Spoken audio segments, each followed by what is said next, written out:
انہیں صرف رمضان المبارک کے ایک مہینے میں تقوی حاصل ہو سکتا ہے، پرہیزگاری مل سکتی ہے۔ یہ شہر طاعات ہے، شہر عبادات ہے، شہر کا مطلب مہینہ ہے عربی میں۔ اور دیکھیں کتنی سہولیات تمہارے لیے رکھی گئی ہیں کہ شیطان کے وسوسوں سے محفوظ رکھا گیا، کہ تمہیں مہینہ بھر شیطان اور اس کی ذریت سے، اس کے حملوں سے بچا کر رب تبارک و تعالیٰ نے اس مہینے میں رکھا ہے۔ تو اب میرے عزیزو، تھوڑی سی محنت کی ضرورت ہوتی ہے تاکہ ہمارا دل پاک ہو جائے۔ تھوڑی سی اور محنت اس میں کر لی جائے تو انسان کا باطن پاک ہو جائے۔ تقوی کیا چیز ہے اور اس کا حاصل کرنا کیوں ضروری ہے، میں آپ کو بتاؤں۔ تقوی کا مطلب سب سے اہم چیز یہ ہے، اللہ کا خوف۔ یہ بنیادی چیز ہے، یہ بنیادی چیز ہے، اور یہ اگر بنیاد ہے تو ہر عمل میں آپ کے تقوی حاصل ہو جائے گا۔ نماز کیوں پڑھتے ہو؟ نماز ایک ڈیوٹی سمجھ کر کے پڑھتا ہے تو کوئی مسئلہ ہی نہیں اس کا، یعنی وہ ڈیوٹی ادا کر رہا ہے۔ لیکن نماز میں اگر خوف خدا ہے، اللہ کے ڈر سے پڑھتا ہے، یہی تقوی ہے۔ روزہ کیوں رکھ رہا ہے؟ سب محلے میں رکھ رہے تھے، ہم نے بھی رکھ لیا۔ روزہ اس لیے رکھ رہا ہوں کہ لوگ برا نہ سمجھیں، یا اسلام کا ایک حصہ ہے۔ اتنی ہی نیت تھی تو پھر اس نے روزے سے کچھ حاصل نہیں کیا، لیکن اسی روزے کو اللہ کے خوف سے رکھا، یہی تقوی ہے۔ تو خوف خدا، اللہ کا خوف آ جانا ہر عمل میں، یہی تقوی ہے۔ اور اگر یہ چیز نہیں ہے تو انسان بہت بڑے بڑے گناہ بھی کر جاتا ہے، اسے ڈر نہیں لگتا۔ روزہ چھوڑ دیا، اسے کوئی خوف ہی نہیں ہے، بلکہ دھڑلے سے لوگوں کے سامنے کہتا بھی پھر رہا ہو کہ مجھے یہ سب چیزوں میں وشواس نہیں، یقین نہیں ہے۔ یہ باتیں اس زبان سے آتی ہیں جس کے ہاں اللہ کا خوف ہے ہی نہیں، اللہ کا ڈر نہیں۔ اسی لیے قرآن میں اللہ نے فرمایا لعلکم تتقون، تم پر روزے اللہ نے فرض کیے ہیں تاکہ تمہیں تقوی مل جائے، اللہ کا خوف۔ اور یہ کتنی اہم چیز ہے میں آپ کو بتاؤں، خوف خدا۔ خوف خدا کا مطلب کہ اللہ کا ڈر، اللہ کا خوف، یہ تمہاری پوری باڈی کو صحیح کرتا ہے، اندر سے بھی باہر سے بھی۔ خوف خدا، تم ہر قدم پر اگر یہ سوچتے ہو کہ میرا رب مجھے دیکھ رہا ہے، جیسے کہ آپ کو پتہ ہے حدیث پاک میں حضور صلی اللہ تعالیٰ علیہ وسلم سے پوچھا بھی گیا، احسان کیا ہے، یعنی نیکی کس کو کہتے ہیں؟ حضور نے فرمایا تم نماز ایسی پڑھو یا عبادت ایسے کرو جیسے تم اللہ کو دیکھ رہے ہو۔ اور اگر یہ نہیں ہو سکتا تم سے تو اتنا احساس تو رہے کہ اللہ تمہیں دیکھ رہا ہے۔ تو ہر عمل میں تمہارے یہ سوچ آئے کہ مجھے میرا رب دیکھ رہا ہے، تمہارے قدم سنبھل جائیں گے۔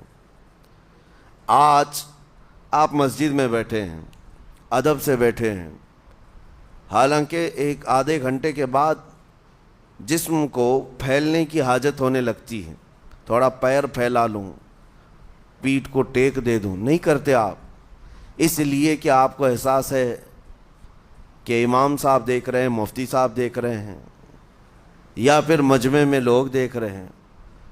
تو یہاں پر ہمارے دیکھنے کے احساس سے آپ کے پیر نہیں پھیلتے ہیں، آپ پھیل کے نہیں بیٹھتے۔ تو ہم میاں نہ سزا دینے والے نہ جزا دینے والے ہیں۔ یہی احساس اگر اللہ کے دیکھنے کا ہو جائے کہ میرا رب مجھے دیکھ رہا ہے، تو پھر آپ کو کسی نگرانی کی ضرورت نہیں، کہیں کسی سی سی ٹی وی کی ضرورت نہیں۔ اللہ کا خوف اگر بندے کے دل میں آ جائے، وہ ہر لمحے، ہر گھڑی، ہر علاقے میں محفوظ رہتا ہے، اپنے آپ کو محفوظ رکھتا ہے۔ میرے عزیزو، 4 سال کی عمر ہے امام اہل سنت فاضل بریلوی رحمۃ اللہ علیہ، امام محمد رضا خان رحمۃ اللہ علیہ، 4 سال کی عمر میں روزہ رکھ لیا۔ گرمیوں کی شدت تھی، گھرانہ علمی گھرانہ ہے، باپ بھی بڑے عالم دین، دادا بھی بڑے عالم دین ہیں۔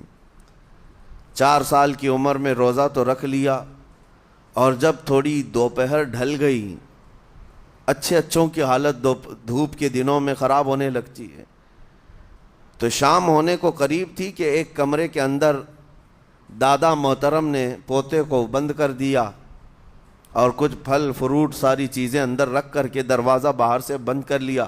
کہا بیٹا کھا لینا, میں کسی کو بتاؤں گا نہیں, کسی کو نہیں بولوں گا. 4 سال کی عمر ہے, تمہارا روزہ بھی رہے گا, کھا کر کے تھوڑا پیٹ ہلکا کر لینا.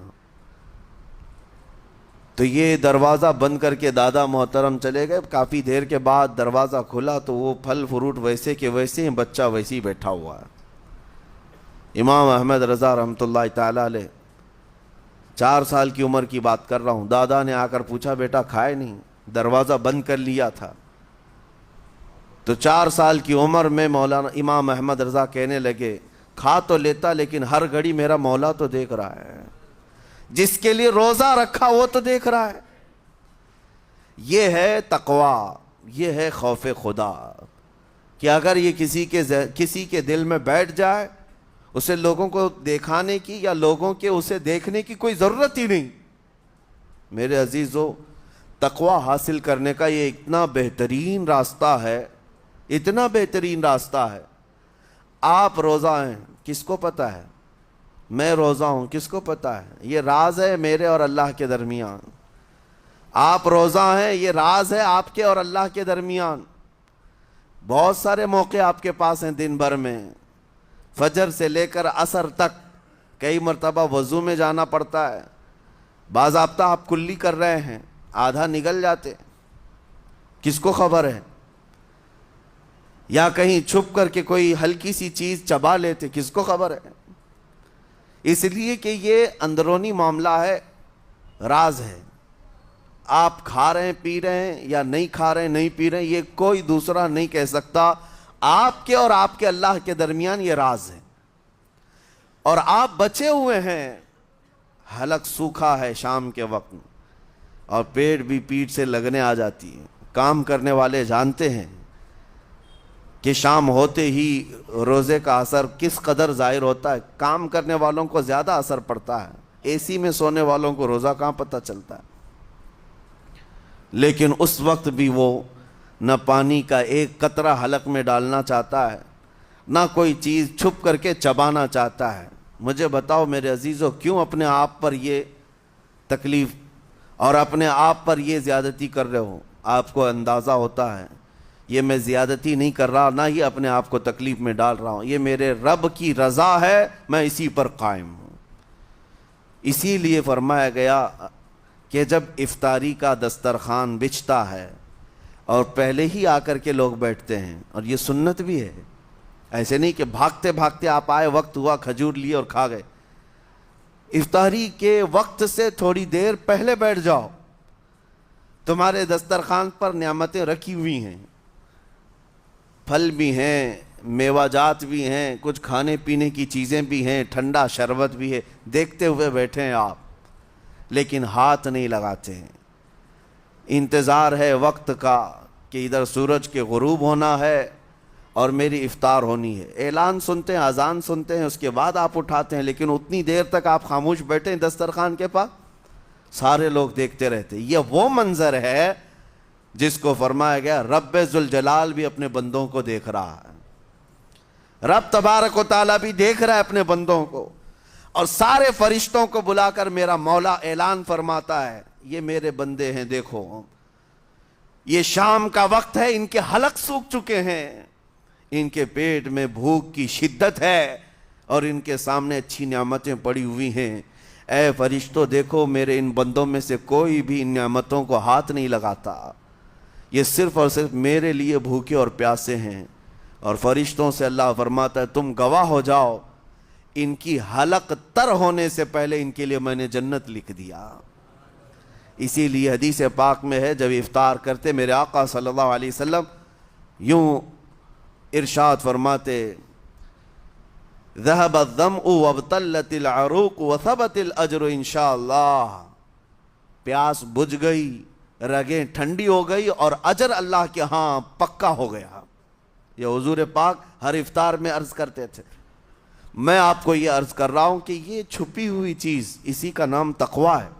آپ صرف اور صرف بچے ہیں اللہ کے خوف سے. اب سنو حدیث پاک, قیامت کے دن حساب و کتاب ہوگا, اور جنت میں جانے کا پروانہ کچھ لوگوں کو مل جائے گا اور سب جنت کی طرف جا رہے ہوں گے۔ اس میں بہت سارے لوگ ہیں جو پل صراط پر چل کر کے جنت پہنچیں گے۔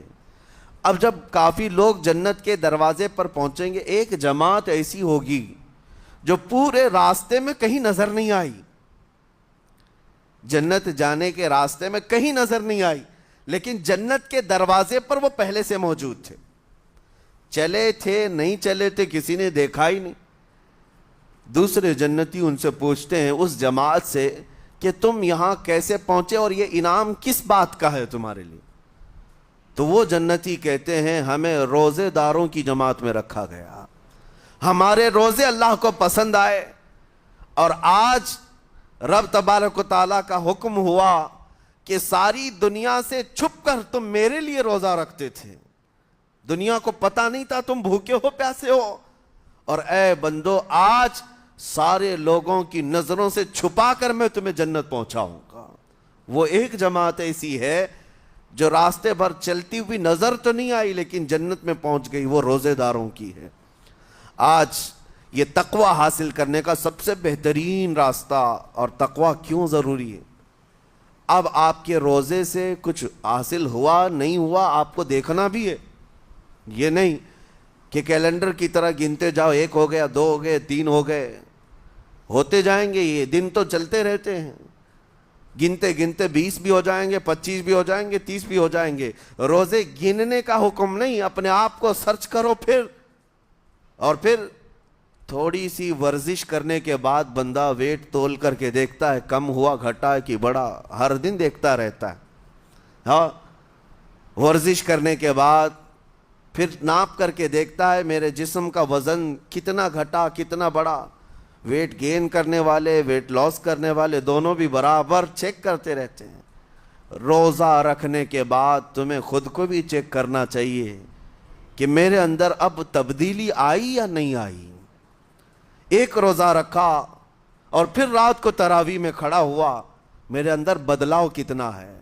کیا اب اللہ کی آیات قرآن کی سنتا ہوں، میرے آنکھوں سے آنسو آ جاتے ہیں؟ اگر آ گئے ہیں تو اس کا مطلب ہے کہ دل نرم ہو گیا، اس روزے نے اثر دکھانا شروع کیا، اور پھر ویسے کا ویسا ہے، تو اس کا مطلب ہے کہ آپ کے روزے سے آپ کو تقوی نہیں مل رہا ہے، آپ کو تقوی نہیں مل رہا۔ خوف خدا جب آتا ہے تو انسان کا دل موم ہو جاتا، نرم ہو جاتا ہے، اور اللہ کے عذابات سے، جہنم کے خوف سے، قبر کی سختیوں سے وہ رو پڑتا ہے، اس کی آنکھیں بہنے لگ جاتی ہیں، اور جب دل سخت ہوتا ہے پتھر کی طرح تو اسے نہ اللہ کی آیتیں رلاتی ہیں نہ آخرت کا تصور اسے ہلاتا ہے۔ اسی لیے قیامت کے دن کے بارے میں آپ کو بتاؤں، نبی پاک صلی اللہ تعالیٰ علیہ وسلم کی امت کی طرف جہنم کی آگ شعلے لپکاتے ہوئے بڑھتی آ رہی ہوگی بہت تیزی سے، قریب ہے کہ وہ جہنم کی آگ سب کو اپنے لپیٹ میں لے لیں۔ وہاں کھڑے ہوئے بہت سارے لوگ اپنے اپنے اعمال کا صدقہ پیش کرنے لگے، حاجی اپنے حج پیش کر رہے ہیں، نمازی اپنے نماز، روزے دار اپنے روزے، کہ اے جہنم ہماری یہ نیکیوں کا صدقہ رک جا۔ جہنم کی آگ بڑھتی چلی آئی، بڑھ رہی تھی۔ جبرائیل امین علیہ الصلاۃ والتسلیم حاضر ہوتے ہیں بارگاہ مصطفیٰ صلی اللہ علیہ وسلم میں، ایک پانی کا پیالہ انہوں نے پیش کیا اور کہا یا رسول اللہ صلی اللہ علیہ وسلم یہ پانی آپ اس آگ پر چھڑک دیں۔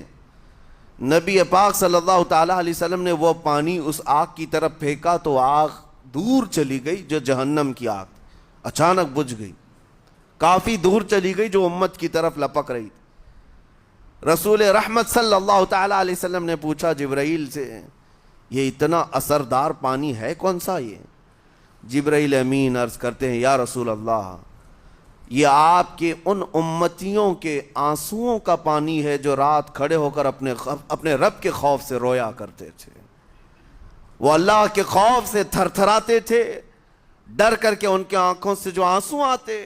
جبرائیل امین کہتے ہیں میں نے وہ آنسو جمع کر رکھے تھے اور وہ آج میں نے آپ کے سامنے پیش کیا۔ ایک آنسو کا قطرہ جہنم کی آگ بجھانے کے لیے کافی ہے۔ موتی سمجھ کے شان کریمی نے چن لیے قطرے جو گرے تھے عرق انفعال کے۔ عزیزان گرام وقار، یہی وہ تقوی ہے، یہی وہ خوف خدا ہے جس کے متعلق اللہ قرآن میں فرماتا ہے لعلکم تتقون، تاکہ تمہیں تقوی مل جائے، اسی لیے روزے رکھے گئے ہیں، روزے فرض کیے گئے ہیں۔ تمہارا دل اگر سخت کا سخت ہی رہ گیا تو روزے اثر نہیں کر رہے ہیں، روزے اثر نہیں کر رہے۔ اور ظاہر سی بات ہے کاموں میں برکت نیت سے ہوتی ہے، کسی بھی عمل میں برکت اچھی نیت سے ہوتی ہے۔ اگر کوئی روزہ اس لیے رکھ رہا ہے، جیسے بہت سارے فائدے گنائے جاتے ہیں نا، روزہ رکھنے سے کینسر نہیں ہوتا، روزہ رکھنے سے جسم کے فاسد مادے ختم ہو جاتے ہیں، نکل جاتے ہیں، ڈاکٹرز بھی مشورہ دیتے ہیں مہینے میں ایک مرتبہ، ہفتے میں ایک مرتبہ باڈی کو فری چھوڑنا چاہیے۔ تو یہ تو جسمانی فائدے تو رکھے گئے ہیں، لیکن اگر تم روزہ اس نیت سے رکھ رہے ہو کہ میری باڈی صحیح ہوتی رہے، تو گویا کہ تم تو اپنی دنیاوی غرض سے روزہ رکھ رہے تھے۔ یہ فائدے تو ملنا ہی ملنا ہے، یہ فائدے یوں بھی ملیں گے اللہ تعالیٰ کی طرف سے آپ کو، لیکن نیت وہ نہیں۔ روزہ رکھنے کی نیت یہ ہو کہ میرا رب مجھ سے راضی ہو جائے اور مجھے رب تبارک و تعالیٰ کا خوف اور تقوی حاصل ہو جائے۔ نیت میں برکت ہے، اور جن کاموں کو آپ اچھی نیت سے کریں گے اسی طرح ان کاموں میں اثر بھی پیدا ہوگا۔ روزہ رکھنے سے پہلے آج نیت یہی کریں کہ مولا تعالیٰ یہ روزہ میرے تمام برے اعمال کے لیے کفارہ ہو جائے، یہ ڈھال بن جائے۔ جانتے ہیں آپ اپنے نفس امارہ کو روکنے کا سب سے بہترین آلہ بھوک ہے، بھوک۔ جتنا آدمی بھوک کے ذریعے سے اپنے نفس کو مار سکتا ہے دوسری کوئی چیز نہیں۔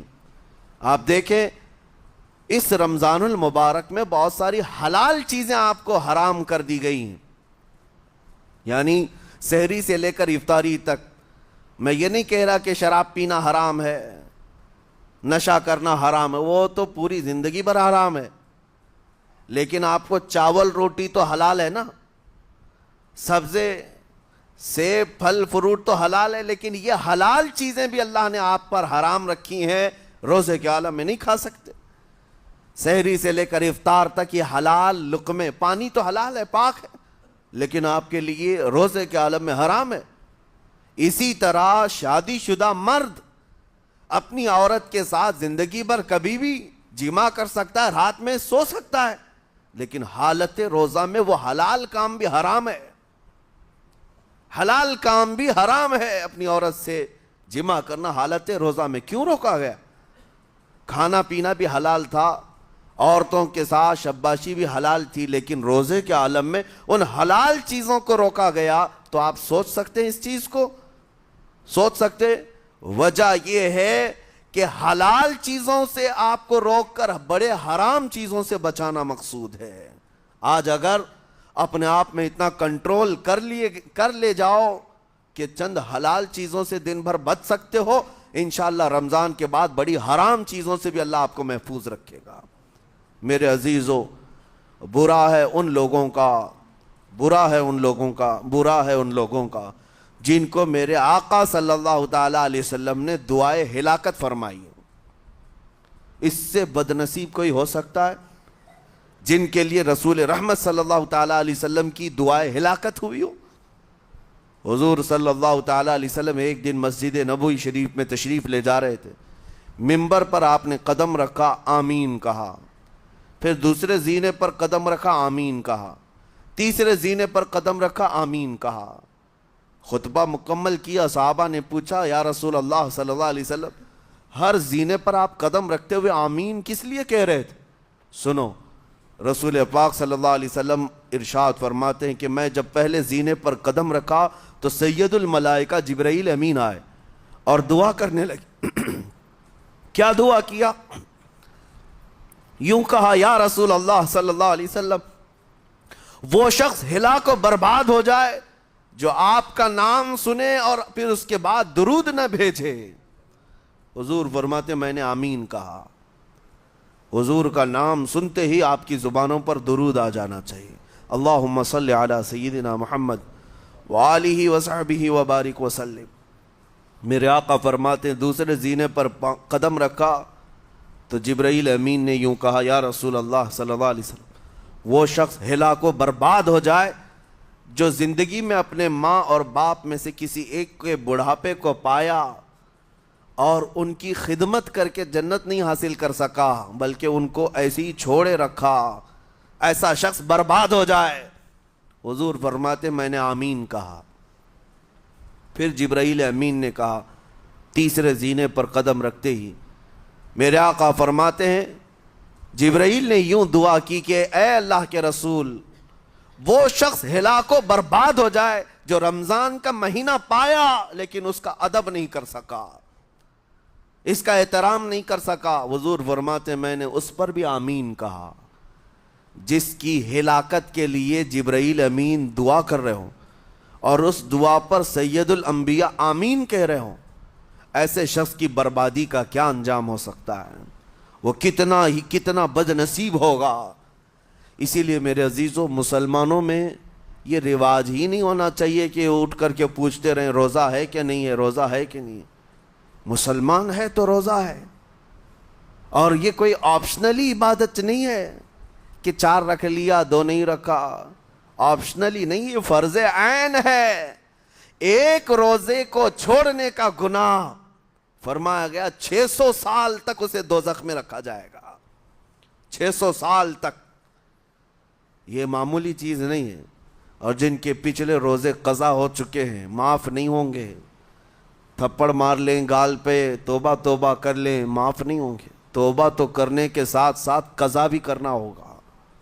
جب موقع ملے سال بھر میں اپنے چھوٹے ہوئے روزوں کو واپس کرنا ہے۔ اس کی اہمیت میں آپ کو بتا دوں، ایک روزہ اگر جان بوجھ کر کے کسی نے توڑا یا چھوڑا تو جانتے ہیں اس کا کفارہ کیا ہے؟ اس کا کفارہ یہ ہے کہ اس کے بدلے میں دوسرے دنوں میں 60 روزے کنٹینیو رکھے۔ رمضان کا ایک روزہ پورا کرنے کے لیے 60 روزے رکھنے پڑ جائیں گے۔ ہاں اگر کسی عذر کی وجہ سے، کسی تکلیف کی وجہ سے چھوڑا تھا، بیمار تھا یا سفر میں تھا یا تکلیف کی شدت تھی، اس وجہ سے روزہ چھوڑا تھا، تو اس کے بدلے میں ایک روزے کی قضا ایک ہی روزہ ہوگی۔ لیکن بغیر کسی عذر کے، شہوت کی وجہ سے، نفس پرستی کی وجہ سے توڑا تھا یا چھوڑا تھا تو پھر 60 روزے رکھنے پڑ جائیں گے۔ اس سے اندازہ ہوتا ہے کہ ایک روزے کی اہمیت کیا ہے رمضان کے۔ اسی لیے میرے عزیزو یہ روزے آسان ہیں، روزے آسان ہیں، اس کو رکھ لو، اس کی جزا بہت بڑی ہے، اس کی جزا بہت بڑی۔ ویسے بھی آپ دوسرے دنوں میں لیٹ ناشتہ کرنے کے بھی عادی ہیں۔ ممبئی والوں کا تو حال یہی ہے، 12 بجے کے بعد 1 بجے 2 بجے تو ان کے ناشتے ہوتے ہیں، دوپہر کا کھانا تو شام 5 بجے ہو رہا ہوتا ہے۔ بس وہ ناشتہ سکپ کرنا ہے، دوپہر کے کھانے جو آپ کے ہوتے ہیں اس سے اور تھوڑا ایکسٹینڈ کر لیں تو افطاری کا وقت آ جاتا ہے۔ کوئی بہت بڑی دقت کی بات نہیں، کوئی بہت بڑے بوجھ کی بات نہیں، آسان ہے۔ آج الحمدللہ ہمارے 5 سال 6 سال کے بچے روزہ رکھ لیتے ہیں، تو بڑوں کو تو اللہ نے جو طاقت عطا کی ہے، روزہ ہرگز ترک مت کرو۔ لیکن ساتھ میں آج یہ میسج ضرور دوں گا، نیت یہ کرو کہ مجھے تقویٰ مل جائے، مجھے پرہیزگاری مل جائے، اور یہ آپ کو خود چیک کرنا ہوگا۔ روزانہ رات کو نماز میں کھڑے ہو جاؤ تراویح کے، دیکھو کہ کتنی تبدیلی آ رہی ہے۔ آج میں نے روزہ افطار کیا، میرے اندر بدلاؤ آیا کہ نہیں آیا؟ اور اگر نہیں آ رہا ہے، کوئی تبدیلی نہیں آ رہی ہے، تو اس کا مطلب ہے آپ تقویٰ نہیں حاصل کر رہے، آپ تو روز مرہ کی روٹین پر چل رہے ہو۔ روٹین پر چلنے کا مطلب یہ روزہ نہیں ہے۔ روزہ تقویٰ دے کر جاتا ہے بندے کو، روزہ خوف خدا دے کر جاتا ہے بندے کو۔ اسی لیے میرے عزیزو آج دیکھیں آپ بہت ساری برائیوں سے رمضان میں بچ جاتے ہیں، تھوڑی اور محنت کی ضرورت ہے۔ ہم نے دیکھا ہے بہت سارے گھروں میں، باقی عیاش گھروں کی مجھے کوئی وہ نہیں ہے، ان سے کوئی لینا دینا نہیں، لیکن نارمل مسلمانوں کے گھروں میں بھی ہوتا یہ ہے، عورتیں بچوں کو تلقین کرنا شروع کر دیتی ہیں، گانے بند کرو، ٹی وی بند رکھو، بہت ساری چیزیں بند رکھو کہ رمضان آیا ہوا ہے۔ اور رمضان میں اگر ٹی وی لگا بھی لیا تو کچھ اسلامک چیزیں دیکھنے لگ گئے، ماحول تم نے خود ہی بدلا ہے اپنے گھر میں، کچھ چیزوں کو آپ نے بدلا ہے اور کچھ چیزوں کا ادب آپ نے کرنا شروع کیا ہے، اسی کو اور تھوڑی سی محنت کے ساتھ بڑھا لیا جائے، قسم رب ذوالجلال کی ہر برائی رمضان میں ہی آپ سے ختم ہو جائے گی۔ جس کی کوئی چیز چھوڑنے پر نہیں چھوٹتی ہے وہ رمضان میں کر کے دیکھ لے، اللہ کی بارگاہ میں یاد کرے کہ مولا دن بھر میں تیری رضا کے لیے بچ رہا ہوں، مجھے میری باقی زندگی میں ان گناہوں سے بچا لے۔ وہ رحمان ہے، جب وہ تمہیں اس کے بدلے میں جنت دیتا ہے تو یہاں برائیاں کیوں نہیں چھڑواتا؟ یقیناً وہ برائیوں کو تم سے دور کرے گا۔ قرآن کا فرمان عالی شان لعلکم تتقون، اسی پر میں نے آپ کے سامنے بات رکھی ہے۔ روزے اس لیے فرض کیے گئے ہیں تاکہ تمہیں تقوی مل جائے، پرہیزگاری مل جائے۔ بعض لوگوں کو دیکھا گیا ہے رمضان المبارکہ میں بھی وہ اپنی بری حرکات سے باز نہیں آئے، ان کی روٹین ویسی ہی جاری رہی، نعوذ باللہ نظروں کی خطائیں بھی باقی رہیں۔ اور سب سے بری چیز یہ ہے کہ رمضان میں شیطان کی نیابت اگر کوئی کر رہا ہوتا ہے تو تمہارا یہ موبائل فون ہے۔ اکثر لوگ یہ سمجھتے ہیں کہ اس موبائل فون کو ہم استعمال کرتے ہیں تاکہ ٹائم پاس ہو جائے، روزہ کا وقت قریب آ جائے۔ اس ٹائم پاس کے چکر میں تم کیا کیا دیکھتے رہ جاتے ہو اور کہاں تک یہ چیزیں پہنچاتی ہیں تمہیں اندازہ بھی نہیں ہوتا، احساس بھی نہیں ہوتا، تو تمہاری رہی صحیح عبادت کو بھی یہ ہضم کر جاتا ہے، کھا جاتا ہے۔ اس کے استعمال پر اگر کنٹرول ہے تو خوب استعمال کرو، لیکن کنٹرول نہیں ہے تو اے نوجوانوں اس کا بھی روزہ رکھو، اس انٹرنیٹ کی بلاؤں سے محفوظ ہو جاؤ۔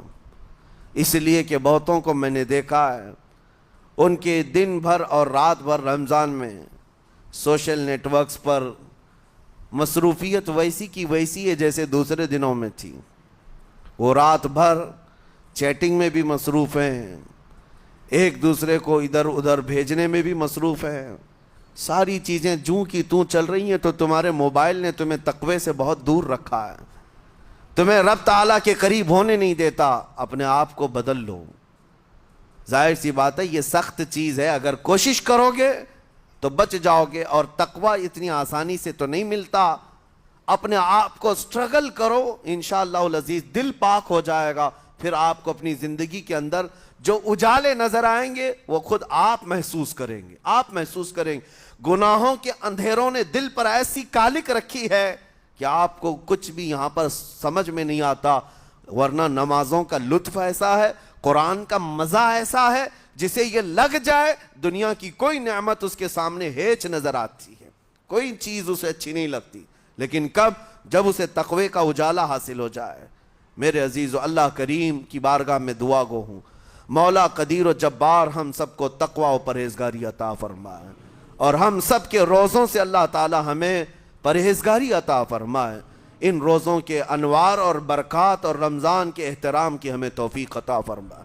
مولا کریم تیری خشیت سے اور تیرے خوف سے آنکھیں جو بھیگتی ہیں ان آنکھوں میں ہمارا شمار فرما دے، تیرے یاد میں رونے والے بندوں میں ہم سب کو شامل فرما۔ وصلی اللہ تعالی علی خیر خلقی محمد وآلہ واصحابہ اجمعین، وآخر دعوانا ان الحمد للہ رب العالمین۔ السلام علیکم۔